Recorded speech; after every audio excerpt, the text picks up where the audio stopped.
All right, let's talk about packet optimization for a moment. Now, when we talk about IPv6 and we talk about moving traffic in IPv6, it's a little different. We are not using the ARP process here, address resolution protocol. That's not what we're using in IPv6. In IPv6, we use neighbor discovery in order to get information moving. Now, neighbor discovery relies on NS and NA, neighbor solicitation and neighbor advertisement. When we add all this together, we get a very chatty protocol. That's what we're getting, right? Lots of multicast being thrown around in order to resolve what? A MAC address to an IPv6 address. That's what we're trying to get here. So we're trying to get to suppress neighbor solicitations. A neighbor solicitation is generated when I need to communicate with an IPv6 address in my network, but I don't know the MAC address of the client. So I know this part here, but I don't know this part. This part's a question mark to me. So I have a neighbor solicitation go out, and I'm trying to find out, hey, do you have this IPv6 address? Do you have this IPv6 address? And because we don't use broadcast in IPv6, no ARP, no broadcast, right? We use multicast. So now we're throwing around tons of multicast frames everywhere, trying to find this one client. In order to suppress this, in order to help this process out, we have neighbor discovery caching. This uses a neighbor binding table. That's what that stands for. Neighbor binding table that allows answering for known wireless clients.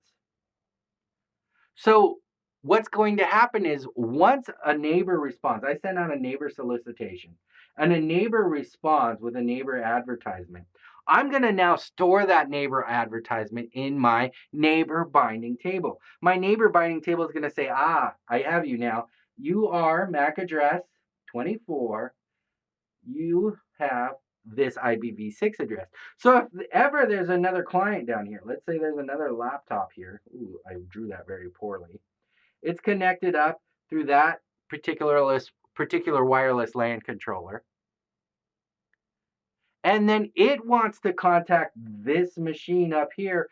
I no longer have to send out the neighbor solicitation over the air anymore. Remember, our wireless is precious. It's half duplex communication. It is jam-packed already. We don't want to keep throwing out multicast frames out there in order to find what we're looking for. This gets sent up to our wireless LAN controller. Wireless LAN controller says, hey, hang on. We don't have to send that out over the air. I have this in the neighbor binding table. Then this is delivered as unicast over the air back. So we have delivered it. This completely replaces the ARP process. And this is important because, like I said earlier, this ND, this neighbor discovery process, very, very chatty protocol. Neighbor solicitations, neighbor advertisement, all in multicast frames, flooding our wireless airways. We don't want to do that. That's why neighbor discovery caching is so important. So we effectively suppress neighbor solicitation for known MAC address to IPv6 bindings in our environment. Really, really cuts down on that chatty protocol. Next up, we have router advertisement throttling. This allows the controller to enforce rate limiting on router advertisement that is headed out to the wireless network.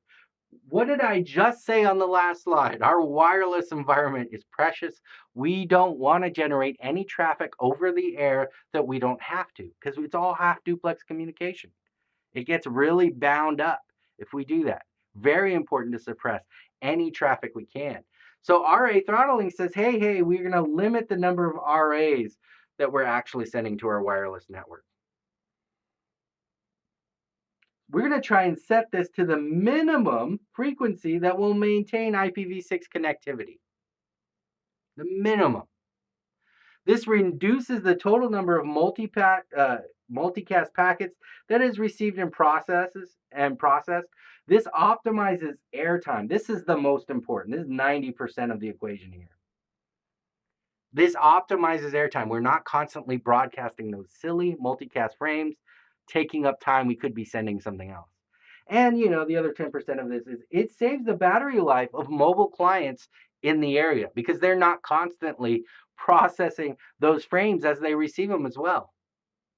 When a client does send an RS up to the controller, the RA is unicast back.